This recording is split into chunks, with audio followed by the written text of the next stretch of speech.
সব খেলায় পরাস্ত হতে হতে এখন তৃণমূলের হাতে শেষ যে খেলা, সেই খেলাটা হচ্ছে গণনা ভণ্ডুল করে দেওয়ার চেষ্টা। আর তাতেই 3B ছকে খেলতে চায় কমিশন। আপনাদের সকলের নিশ্চয়ই এক অভিজ্ঞতা যে এখন কেউ কারোর সঙ্গে দেখা হলেই একটা প্রশ্ন, পরিবর্তন হচ্ছে তো, পরিত্রাণ মিলছে তো। সবার কাছে ফোনে, রাস্তাঘাটে, চায়ের দোকানে সব কথা শুরু হচ্ছে একটা জিনিস দিয়ে। সকলেই চাইছেন পরিবর্তন হোক, সকলে বুঝতে পারছেন পরিবর্তন হচ্ছেই, তবু একটা টেনশন কাজ করছে।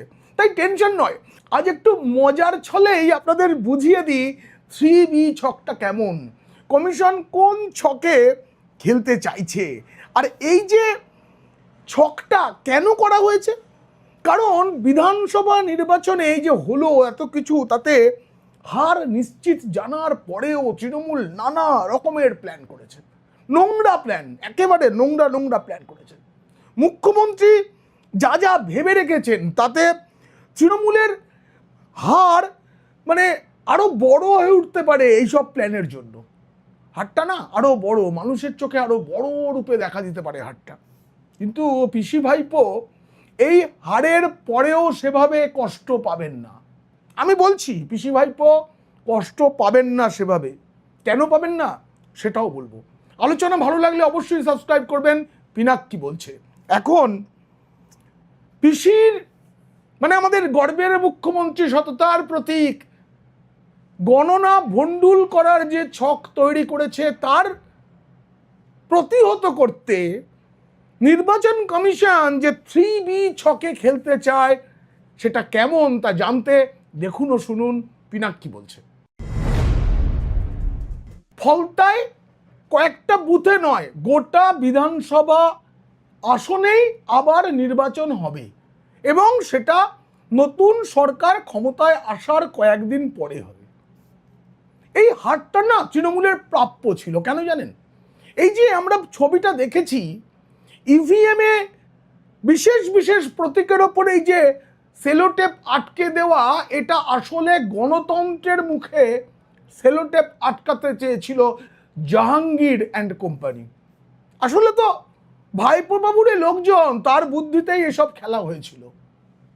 ওখানে তো নাকি এত প্রতাপ, ভাইপো বাবু বলছেন গোটা দেশকে যদি ফলতায় নিয়ে আসা যায় তাহলেও হারানো যাবে না। ডায়মন্ড হারবার মডেল নাকি এমন মডেল, সে মডেলকে কেউ ভাঙতে পারে না। আচ্ছা, যদি তাই হয় তাহলে ফলতায় গণতন্ত্রের মুখে সেলোটেপ মারা হয়েছিল কেন? কেন ডায়মন্ড হারবার আসনে এত বুথে ফের ভোট গ্রহণ করতে হলো, এবং সেখানেও মানুষ একইভাবে সেই 93% হারে ভোট দিলেন? কেন? কি চাইছেন মানুষ সেটা বুঝতে পারছেন না। দেখুন, এই যে বললাম না, হেরে গেলেও পিসি ভাইপোর তেমন কষ্ট হবে না। কেন জানেন? সেই জুলাই মাস, বিহারে তখন SIR পর্ব চলছে, 21শে জুলাইয়ের মঞ্চ থেকেও সেই খেলাটা খেলেছিলেন। বাংলা ও বাঙালি, বাঙালিকে মারা হচ্ছে, বাঙালিকে মারা হচ্ছে। আনন্দবাজার পত্রিকা বাঙালির হয়ে কাঁদতে শুরু করলেন। তারপর প্রমাণ করা গেল না যে বাঙালিকে আদৌ মারা হয়েছে কিনা। বাংলাদেশি আর বাঙালি এই দুটোকে মিলিয়ে গুলিয়ে দেওয়ার এক তুখর প্রচেষ্টা, না তুখর বলা যাবে না, হেরে যাওয়া প্রচেষ্টা। মানুষ নিল না। অনুপ্রবেশকারীদের ভোটার তালিকায় রাখতে হবে, SIR হতে দেব না, এসব নিয়ে মৃতদের বাঁচানোর চেষ্টা। মৃত মানুষেরা বাদ গেলেন, সে মৃতদের জীবিত করতেই হবে। সাদা শাড়ির ওপর কালো চাদর গায়ে দিয়ে সততার প্রতীক সুপ্রিম কোর্টে চলে গেলেন। তার আগে ভাইপো বাবু নির্বাচন সদনে গিয়ে নাকি আঙুল নাচিয়ে এসেছিলেন, পিসিমণি তারপরে টেবিল চাপড়ে এসেছিলেন, অনেক লোকজন নিয়ে এসেছিলেন, কিন্তু হেরে গেলেন, আবার হেরে গেলেন। বিচারপতিদের দিয়ে SIR করানোর মতো লজ্জা পশ্চিমবঙ্গে হলো, কিন্তু হারলো পশ্চিমবঙ্গ, বাঙালি এবং অবশ্যই তৃণমূল। তারপর বিচারপতিদের ঘেরাও করে রাখা, তাদের ওপর আক্রমণের চেষ্টা, SIR ভণ্ডুল করে দেওয়া, কত কিছু, হাইকোর্ট, সুপ্রিম কোর্ট, সর্বত্র পরাজয়। কেন্দ্রীয় সরকারি কর্মীদের দিয়ে ভোট করানো যাবে না, প্রকাশ্যে বললেন এসব কেন্দ্রীয় সরকারি কর্মচারীরা কোথায় থাকে, এই তোমরা একটু খোঁজ নাও তো, ন্যাপলা গোপলা ভোপলাদের বলেছিলেন, কিন্তু হলো। এবার বললেন কেন্দ্রীয় সরকারি কর্মচারীদের গণনায় পর্যবেক্ষক করা যাবে না, সুপ্রিম কোর্টে ধাক্কা।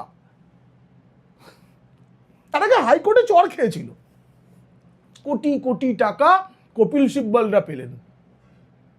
কিন্তু বাঙালি কি পেল? বাঙালি দেখলো শাসক দলটা হারছে, বারবার হার। এই যে হারতে হারতে হারতে হারতে ফলতায় গিয়ে শেষবারের হার। এই হেরে হেরে পিসি ভাইপো কিন্তু বড় হারটার জন্য প্রস্তুত। তবে এই হারটা তো মোক্ষম হার, জনতার রায় তারা প্রত্যাখ্যান করছে। এর চেয়ে বড় হার তো আর কিছু নেই কোনো রাজনৈতিক দলের কাছে। এরকম হারের ফলেই তো একদিন সর্বভারতীয় তকমা পাওয়া তৃণমূল কংগ্রেস আজকে আঞ্চলিক দল। এই সব হার আসলে সততার প্রতীকের হার। এবং মানুষ যে টেনশনে সবাইকে জিজ্ঞাসা করছেন পরিবর্তন হচ্ছে তো, পরিত্রাণ মিলছে তো, এই যে প্রশ্ন, এটাও কিন্তু আসলে সততার প্রতীকের হার। হারছেন তো, তিনি হারছেন তো, এটা মানুষের প্রশ্ন, মনের প্রশ্ন, টেনশন যাচ্ছে না। এবার বলি এই 3B ছকটা কি? এটা আমার তৈরি করা 3B। নির্বাচন কমিশনের সূত্রে যা যা জানতে পেরেছি সেটা জানার পর আমার মাথায় এটা এসেছে। 3Bর প্রথম বি হলেন বীরেন্দ্র সেহবাগ, ভারতীয় ক্রিকেটের বড় তারকা। তিনি যে বলটা মারার সেটা তো মারেনি, আর যেটা মারার নয় সেটাকেও মারেনি। এটা হচ্ছে বীরেন্দ্র সেহবাগ। ছক্কায় ভরা তার ক্যারিয়ার, চিরকাল সব দল ভয় পেয়েছে বীরেন্দ্র সেহবাগের বিরুদ্ধে বল করার সময়। দ্বিতীয় বি আমাদের সবার প্রিয় বিরাট কোহলি, যাকে বিশ্বের সব বোলার ভয় পান। পাকিস্তানের বিরুদ্ধে তো তার ব্যাট ঝলসে ওঠে, কোন বল কোন দিক দিয়ে গ্যালারিতে যাবে সেটাই বোঝা দেয়। আর এখন ক্রিকেটের মাঠে রাজত্ব করছেন আরেক ব্রি, কুদেবী বৈভব সূর্যবংশী। তিনি এবার বল গুনে গুনে সেঞ্চুরি হাঁকান। 40টা বলও তার লাগে না, তার নিচেই তিনি 100 করে ফেলেছেন একাধিকবার। সবাই ভাবে কেমন করে যেন বাচ্চা ছেলেটা টুক করে বলটা মাঠের বাইরে বের করে দেয়। ঠিক সেইভাবে গণনা ভন্ডুল করার চেষ্টা করলে মাঠের বাইরে 3B এর মতো করেই বের করে দেবে নির্বাচন কমিশন। কেন্দ্রীয় বাহিনীকে ঠিক এইভাবেই নির্দেশ দেওয়া আছে। কোনো রকম কোনো ঝামেলার চেষ্টা, উস্কানি দেখলেই একদম গ্যালারিতে। ভোট শান্তিতে মিটেছে, গণনাতেও কোনো অশান্তি হতে দিতে চায় না নির্বাচন কমিশন। কেন দেবে? তাদের কাছে তাদের চ্যালেঞ্জ। আমি বরাবর বলেছি এই যুদ্ধ টিএমসির সঙ্গে ইলেকশন কমিশনেরও, এই যুদ্ধ টিএমসির সঙ্গে গণতন্ত্রের, সংবিধানের এবং বাংলার মানুষের। বাংলার মানুষ সর্বত্র বলছেন, আপনারাও শুনছেন, যে সত্যি ভাবা যায় না বিনা রক্তপাতে ভোট হয়ে গেল। এতদিন পরে কত মানুষ আছে যারা দীর্ঘদিন নিজের ভোটটা নিজে দিতে পারেননি, তারা ভাবছেন আমি সত্যি কি ভোট দিলাম। আঙুলের এই কালিটা দেখছেন আর ভাবছেন এই কালিটা সত্যি তো। এটা হয়েছে তো এবার। আর তৃণমূলের কাছে, তৃণমূলের যারা বোলার, তারা স্লগ ওভারে রান করতে দেবে না বলে ঠিক করেছে। তারা বাউন্সার দিতে চাইবে, গুগলি দিতে চাইবে, কিন্তু সব বলই মাঠের বাইরে যাবে। আমি বিস্তারিত বলবো কমিশন ঠিক কিভাবে সাজাচ্ছে গণনার দিনটাকে। সেই সঙ্গে না বিশেষ জায়গা লাল করার একটা খুব সুন্দর ব্যবস্থা থাকছে। আতিথেও তাই কোনো কার্পণ্য করবে না কেন্দ্রীয় বাহিনী। ওই যে বলেছিলাম না 75 লাখ লাঠি, সে লাঠি এখনো রাখা আছে তো। কোনো কার্পণ্য করা হবে না, কোনো রকম আতিথেয়তায়।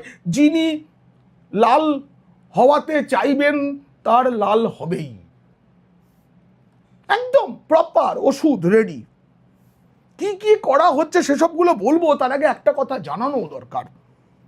আগে বলে রাখি, তৃণমূল এতটাই ভয় পেয়েছে যে ক্ষমতায় আসার পর এই প্রথম গণনার দিনের জন্য এমন নোংরা ছক করেছে। অতীতেও নোংরা ছক, কিন্তু সেই নোংরা ছকটা ভোট মেশিনারি এই শব্দবন্ধের মাধ্যমে করেছে। আমি বলছি আগামী দিনে মনে করা হবে 2026 সালের আগে পশ্চিমবঙ্গে ভোট মেশিনারি বলে একটা জিনিস কাজ করত। সাধারণভাবে গণনা সন্ধ্যার মধ্যেই শেষ হয়ে যাওয়ার কথা, বিকেল 4টের মধ্যেই রেজাল্ট বেরোতে শুরু করবে, সন্ধ্যার মধ্যে হয়ে যাবে। কিন্তু মমতা বন্দ্যোপাধ্যায়, গর্বের মুখ্যমন্ত্রী, আমাদের সততার প্রতীক, তিনি এবং তার ভাইপো বাবু, মানে আমাদের সকলের ভাইপো বাবু, আঞ্চলিক দল তৃণমূল কংগ্রেসের সর্বভারতীয় সাধারণ সম্পাদক